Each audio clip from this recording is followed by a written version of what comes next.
American യൂറോപ്യന്മാരുടെ യുദ്ധങ്ങളെല്ലാം ആയുധം കൊണ്ട് തന്നെ ജയിച്ചതല്ല.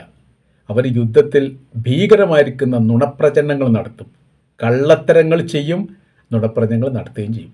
ഇപ്പോൾ ഇറാനും അമേരിക്കയും തമ്മിലുള്ള യുദ്ധവുമായിട്ട് ബന്ധപ്പെട്ട് ഏറ്റവും ഒടുവിൽ ഡൊണാൾഡ് ട്രംപ് കല്ല് വെച്ച നുണകളാണ് വിളിച്ചു പറഞ്ഞുകൊണ്ടേയിരിക്കുന്നത്. ഇറാനെ സംബന്ധിച്ചിടത്തോളം അവർ ശക്തരായിരിക്കുന്ന ഒരു രാഷ്ട്രം എന്ന നിലക്ക് അവരങ്ങനെ മറുപടി നൽകിക്കൊണ്ടേയിരിക്കും.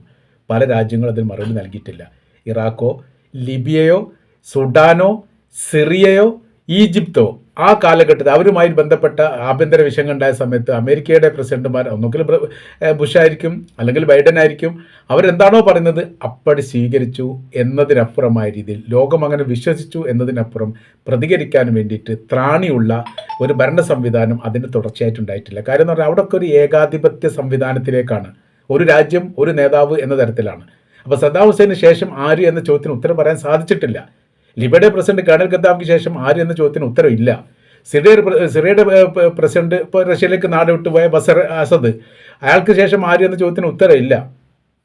ഹുസ്നി മുബാറക്ക് ഈജിപ്തിൽ, അദ്ദേഹത്തിന് ശേഷം ആര് എന്ന ചോദ്യത്തിന് ഉത്തരം. അങ്ങനെ ഒരു ഏകാധിപത്യ സംവിധാന റൂട്ടിലൂടെയാണ് ആ രാജ്യങ്ങളൊക്കെ പോയത് എന്നതിനാൽ ഒരു വ്യക്തി വീഴുമ്പോൾ, ആ ഭരണാധികാരി വീഴുമ്പോൾ രാജ്യം വീഴുകയാണ്.